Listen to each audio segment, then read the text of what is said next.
is Lisa from No Problem Consulting Agency. Thank you for coming back to my channel again, and today I'm going to talk about publicly funded education for primary and secondary school students. 안녕하세요 여러분, No Problem의 리사 원장입니다.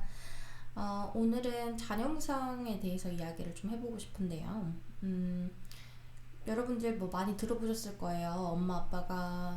엄마 혹은 아빠가 학교를 가서 공부를 하면 엄마 아빠 학생비자 밑으로 아이들이 캐나다에 들어가서 공짜로 공교육을 받을 수 있다라는 그런 말들 들어보셨을 텐데 요즘 들어서 많이 듣는 질문은 세 가지인 것 같아요. 첫 번째는 이제 어머님들이 제일 많이 물어보시는 영어 점수가 없어서 ES를 듣는 과정에서도 아이들이 본과를 들어갈 수 있느냐. 그리고 두 번째, 이게 과연 엄마가 학교를 가고 애들을 돌보는 게 엄마랑 아이랑 둘이서만 이게 현실적으로 가능한지. 그리고 세 번째, 비용적인 문제를 많이 물어보시죠. 아무래도 가장 중요한 부분이니까 뭐 정착하셔야 되는 뭐 정착 부분도 있고, 아버님이 이제 집에서 이제 서포트가 들어오는 경우에는 뭐 많이 아껴서 써야 되는 상황도 있을 거고. 그래서 이제 그거에 대해서 그런 세 가지 관련된 자녀무상에 대해서 이야기를 하고 싶은데 일단 첫 번째로 생각하셔야 될 게, 자녀무상에 대한 거에서 가장 중요한 건요, 자녀무상을 해줄지 안 해줄지는 사실 캐나다 정부나 그 어머니나 혹은 아버님이 가시는 대학교에서 정해주시는 게 아니고, 자녀무상 같은 경우는 교육청에서 정해주는 거예요. 예를 들면 뭐 강북교육청, 강서교육청 이런 식으로 우리 그 지역마다 교육청 이름 명칭이 다르잖아요. 그거랑 똑같이 뭐 밴쿠버 교육청, 욕 교육청, 뭐 노스 밴쿠버 교육청 이런 식으로 교육청이 나눠져 있는데, 각 교육청마다 자기네들 전용 룰이 있어요. 그래서 이제 뭐 어떤 교육청 같은 경우는 어학연수를 듣는 과정까지만 해도 아이들을 받아주겠다. 그래서 뭐 어디서 밴쿠버는 더 이상 어학연수만 하면 애들이 자녀무상이 안 된다는데요. 뭐 이런 말씀 많이 하시거든요. 꼭 맞는 건 아니에요. 그거는 교육청마다 다른 거기 때문에 그것은 직접 교육청이랑 상의를 하시는 게 가장 빠른 상태고요. 그리고 또 자녀무상을 들어오신다고 했을 때 그냥 이렇게 정말 단순하게 생각하세요. 내가 학생비자 받았으니까 애들은 당연히 학교 가는 거지. 근데 이거 아니거든요.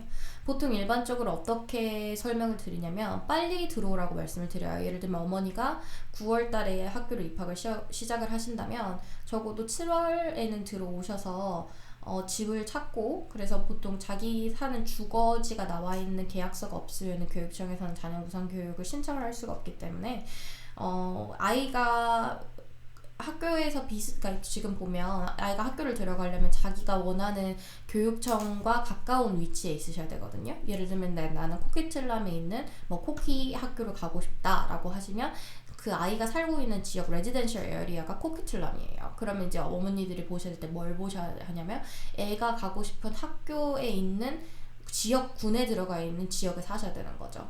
그래야 이제 교육청에서 원하는 학교를 찝어주긴 하는데, 이제 문제는 애가 자기 맘대로 1지망, 2지망, 3지망을 고르실 수는 없어요. 자녀부상이라는 거는 어차피 학교 입장에서는 손해를 보고 지원을 해주는 건데, 나 이렇게 내가 원하는 학교를 우리 애 넣어줘라고 해서 해주지는 않고요. 그때 어머니가 지원을 할 때 지원하신 시기에 원하는 티오가 있는 학교로 애들이 들어가게 됩니다. 그래서 만약에 나는 정말 우리 애가 학교를 가서 정말 공부를 하는 게 최종 목표라고 생각을 하셨을 때는, 그리고 구체적으로 내가 정말 원하는 학교가 있다고 하셨을 때는 사실은 돈을 내고, 교육청에다 돈을 내고 자녀 무상이 아니라 아이가 조기 규학으로 신청을 하시는 게 더 올바른 선택이실 수도 있다라는 거 말씀드리고 싶어요. 캐나다는 뭐 퍼블릭 스쿨들이 다 비슷해요. 뭐 굳이 뭐 어느 학교는 너무 좋고 어느 학교는 너무 안 좋고 이렇게 차이라기보다는 그냥 저는 이렇게 설명해 드릴 것 같아요. 레벨 6, 7, 그러니까 다 좋은데 다 나쁘지 않은데, 공립학교들은 6 정도의 수준과 7 정도의 수준, 약간 학군의 수준과 아이들 같이 다니는 아이들의 수준의 차이가 약간씩 있다는 거지 뭐 어느 학교를 가면 공부를 아예 못한다 이런 건 아니거든요 사실. 그래서 자녀 무상도 굉장히 매력적인 피처예요. 지금 캐나다에서 유학을 오시려고 하는 부모님들 입장에서는. 그리고 대신 단 조심하셔야 될 게 학교를 오셔서 선택을 이러신 분들이 있어요. 학교를 선택을 하시고 자녀 무상 된다던데 하고 왔다가 알고 봤더니 자녀 무상이 안 된다. 뭐 이런 막 이야기를 들으신 분들이 있어가지고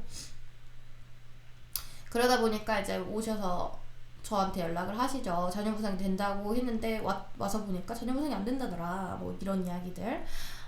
이런 거를 좀 잘 알아보시고 오셔야 될 것 같아요. 요즘 뭐 유학생 사기, 뭐 해외 뭐 유학 사기 돈 떼먹는 거 뭐 이런 거 이야기 많이 나오는 것 같은데 제대로 안 알아보시니까 그런 상황이 발생하지 않나. 이제 유학원 말면 100% 믿는 거는 뭐 제가 유학원을 하고 있어도 저도 사람인지라 실수하거든요. 모르는 정보, 남들보다 정보가 떨어질 때도 있어요. 잘 찾아보지 않으면. 그런데 최대한 그런 리스크를 없애드리는 게 저희가 하는 일이긴 한데 저는 이제 저희 클라이언트 분들한테 최대한 본인이 직접 알아봐야 되는 부분은 알아봐야 된다고 말씀을 드려요. 그리고 마지막으로 말씀드릴 게 비용적인 문제. 저렴하긴 하죠. 아이들이 몇 명이 들어오는지에 따라서 더 저렴하기도 하고. 그런데 이제 어머니가 오실 때 문제가 이제 주부셨거나 아니면은 경력이 많이 없으셨거나 이런 많이 단절된 상태에서의 학생 비자의 승인 자체가 약간 쉽지는 않아요. 다른 젊은 학생분들이 오시는 것보다. 그래서 그런 부분에 대해서는 사실 저는 웬만하면 도움을 좀 받으시는 게 좋다고 생각을 해요. 어차피 한 번 오시는 건데 뭐 10만원, 20만원 정도 아꼈다가 비자가 거절이 나느니 그냥 아예 개런티로 내가 확실히 믿을 수 있는 곳에 선택을 하셔서 지원을 하시는 게 안전하지 않나. 특히 자녀 무상을 생각을 하고 계시는 분들이라면 어머니가 비자가 미끄러지면 아이들 아예 무상교육을 생각을 했던 그 모든 플랜 자체가 깨지는 거니까. 그리고 마지막으로 하나 주의할 거. 자녀 무상교육 하실 때도요. 비자가 나오기 전까지는 웬만하면 집을 먼저 알아보신다거나 이런 부분은 좀 피해주세요. 비자가 정확하게 승인이 나오기 전까지. 이게 비자 승인이라는 게 확실히 개런티가 안 되는 부분이어서 시간이 더 오래 걸릴 수도 있는 부분이거든요. 항상 알려드릴 때 미니멈으로 이만큼 시간이 걸린다고 말씀을 드리는 부분이라서 너무 급하게 진행을 하시면 안 돼요. 캐나다 유학 같은 경우는 천천히 뭐든지 시간을 길게 잡고 그래야 이제 마음이 좀 편하셔서 오늘 자녀 무상에 관련된 내용은 이 정도면은 제가 말씀드리려고 했던 부분은 다 전달이 된 것 같고, 더 궁금한 점 있으시거나 아니면 자녀 무상 교육이나 혹은 아니면 조기 유학에 관련해서 더 많은 정보를 필요하신 분들은 여기 여기 보이는 noproblem.com에 들어오셔서 상담 신청해 주시거나 아니면은 제가 밑에 카카오톡 링크 남겨드렸거든요. 거기로 이제 카톡 보내주시면 제일 빠르게 상담 받아보실 수 있을 거예요. 그럼 오늘도 좋은 유학 되시고 좋은 하루 되세요. 안녕.